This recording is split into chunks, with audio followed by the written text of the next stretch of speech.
Hello friends, দেখুন আমি বস্তা কেটে এভাবে ছোট ছোট করে টব বানিয়ে নিয়েছি।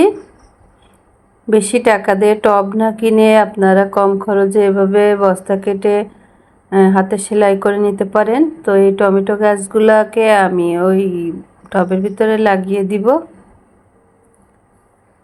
তো এভাবে উঠিয়ে নিচ্ছি টমেটো গাছগুলোকে। এখন আমি একটু মাটিটা সরিয়ে লাগিয়ে দিব। এর ভিতরে আমি কম্পোস্ট, গোবর সার আর একটু আপনার মাটি দিয়ে একসাথে মিশিয়ে নিয়েছি।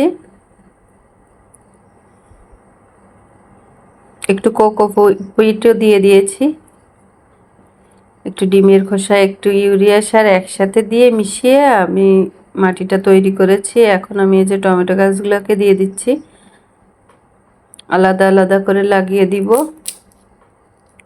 তাহলে দেখবেন কিছুদিনের মধ্যে গাছগুলো অনেক বড় হয়ে যাবে এবং এখান থেকে ফুল ও ফল আসা শুরু করবে।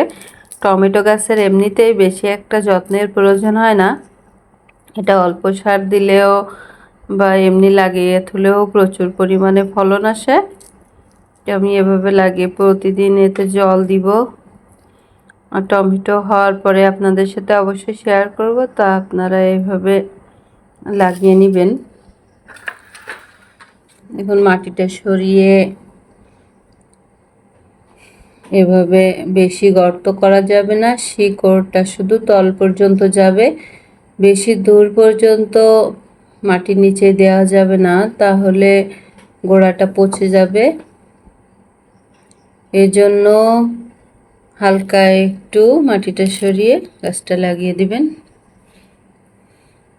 এই টমেটো গাছগুলোকে আমি কিছুদিন আগে বাজার থেকে নিয়ে এসেছিলাম, বাট বৃষ্টির কারণে আমি টবে দিতে পারি নাই। এই জন্য আজ একটু বৃষ্টি কমছে, এই জন্য গাছগুলোকে লাগিয়ে দিচ্ছি। আর টমেটো গাছ অবশ্যই যেখানে বৃষ্টির জলটা কম পড়ে সেখানে রাখবেন, কারণ অতিরিক্ত জল পাইলে গাছটা মরে যাওয়ার সম্ভাবনা থাকে।